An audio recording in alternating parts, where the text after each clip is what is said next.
بسم اللہ الرحمن الرحیم۔ اولئک الذین، یہی لوگ تھے دیے ہم نے ان کو کتاب والحکمہ، اور کتاب کا فہم، حکمت، والنبوت، اور ان کو نبوت عطا کی۔ فَإِن يَكْفُرْ بِهَا هَؤُلَاءِ، ہؤلاء کا مشار الیہ، مکہ والی کمپنی۔ فَإِن يَكْفُرْ، اگر انکار کریں بہا، ان ہستیوں کے ساتھ، ہؤلاء، یہ ابو جہل پارٹی، فقد، خیال کرنا ہے، فقد وکلنا، پس تحقیق ہم نے سپرد کر دیا ہے اس کو، قومن، ایسی قوم کو، لیسو بہا بکافرین، جو کبھی بھی نہیں ہوگی ان کا انکار کرنے والی۔ یہ کون ہے؟ قومن، اللہ فرماتے اگر مکہ والے ان کو نہیں مانتے نا تو ہم نے ایسی قوم کے یہ معاملہ سپرد کر دیا جو کبھی بھی ان انبیاء کی عظمت اور نبوت کا انکار نہیں کرے گی۔ وہ قوم کون ہے؟ ابو بکر صدیق کی پارٹی۔ کون ہے؟ تو بولو بولو بولو۔ لیکن وکلنا، پتہ چلا کہ وہ مقرر کر دے کس کے ہیں؟ اللہ کے۔ اللہ فرماتے ہیں یہ نہیں مانتے نا، میں نے خود ایک جماعت کی ڈپٹی لائی کہ وہ کبھی بھی انکار نہیں کرے گی۔ اب جو کہے صحابہ بھی انکار کر گئے تو ہے مرتد کے نہیں؟ بولو بولو۔ وکلنا، دلیل کیا ہے؟ ایسے فتوے نہ لگایا کرو، فتواؤ دلیل کے ساتھ۔ دلیل کیا ہے؟ لفظ وکلنا بہا قومن لیسو بہا بکافرین۔ یہ آیت گارنٹی دے رہی ہے۔ اللہ فرماتے ہیں اب یہ امانت ہم ایسی جماعت کے حوالے کر رہے ہیں جو جماعت نبھانے والی ہے اور کبھی بھی وہ غداری کر سکتی نہیں۔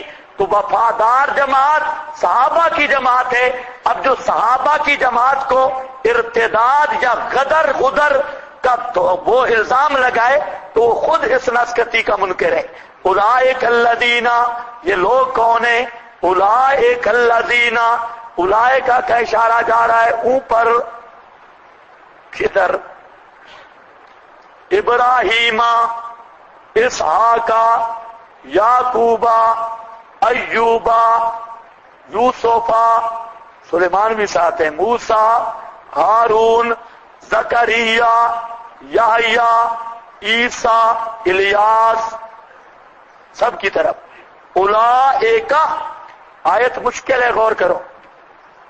یہ سارے اوپر والے بزرگ، الذین ھدی اللہ، یہ وہ ہیں جن کو اللہ نے ہدایت دی، ھداھم اللہ، اللہ نے ان کو ہدایت دی، فبھداھم، ان کی ہدایت کے ساتھ اقتدا کر، اقتدے، یہ ہاں سکوت اور وقف کی ہے، اقتدے۔ او بزرگو، اس کو امر کی ہاں نہ بنا لینا مہربانی، یہ کیا ہے؟ سکوت اور وقف کی ہے۔ اقتدے، ان کی اقتدا کر، ان کی اقتدا کر۔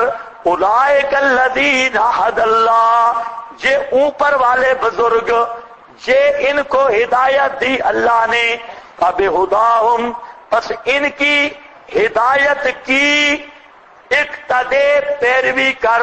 اس کا کیا معنی؟ ان کی ہدایت کی پیروی کر، مطلب کیا ہے؟ آپ تو خود متبوع ہیں تو تابع کیسے بن گئے؟ اقتدے، تابع کیسے بنے؟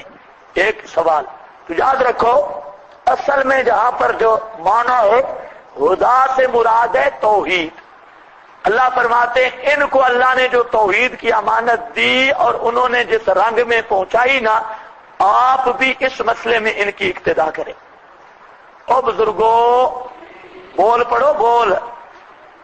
ان انبیاء، حضرت ابراہیم سے شروع کیا نا، ان انبیاء نے جس رنگ میں توحید کو پہنچایا، مصیبتیں برداشت کی، تکالیف برداشت کی، اس طرز میں اقتدے میرا پیغمبر تو بھی اصبر ودعو کما صبروا، تو بھی اس طرح دعوت دیتا جا، مصائب بھگتتا جا جیسا کہ ان اکابر نے مصیبتیں برداشت کی اور انہوں نے دعوت دی۔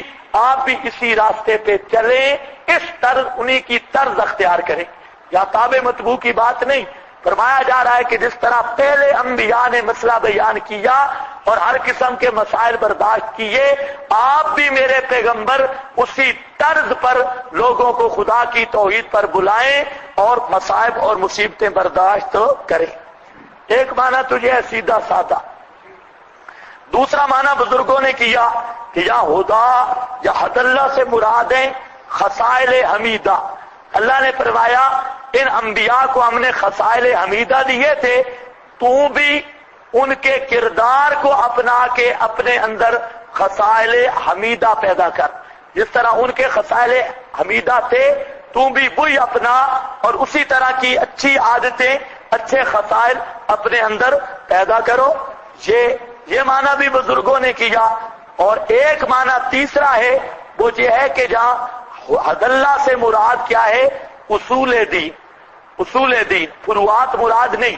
تو جو اصول دین ان کے تھے، چونکہ اصول دین تو حضرت آدم سے آج تک ایک چلے آ رہے، تو آپ بھی انہی کی اقتدا کرتے ہوئے توحید، رسالت، قیامت کا انہی اصول دین پر بنیاد رکھ کے لوگوں کو بلائیں۔ ہمارے نزدیک پہلا معنی ہے کہ میرے اقتدا کس کی ہے؟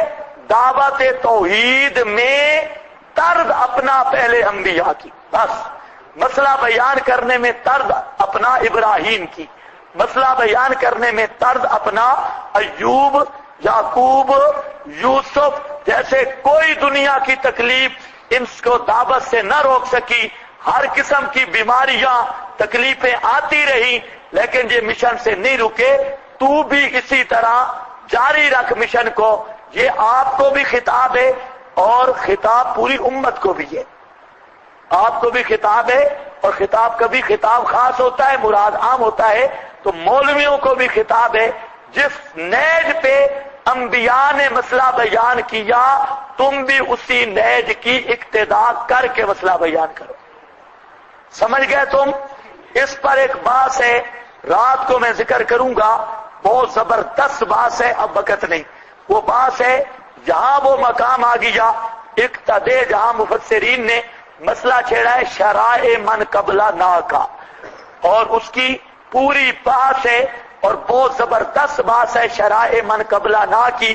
یہ رات کے سبق میں پڑھیں گے، ابھی تھوڑا سا ترجمہ دیکھ لو آگے۔ قُلْ لَا أَسْأَلُكُمْ عَلَيْهِ أَجْرًا، فرما دیجئے میں نہیں مانگتا ہوں پر اس دعوت توحید کے اجرن ایک ٹکا بھی، کوئی مزدوری، ان ہوبا الا ذکرا، نہیں ہے یہ مگر نری نصیحت، للعالمین، واسطے جہان والوں کے۔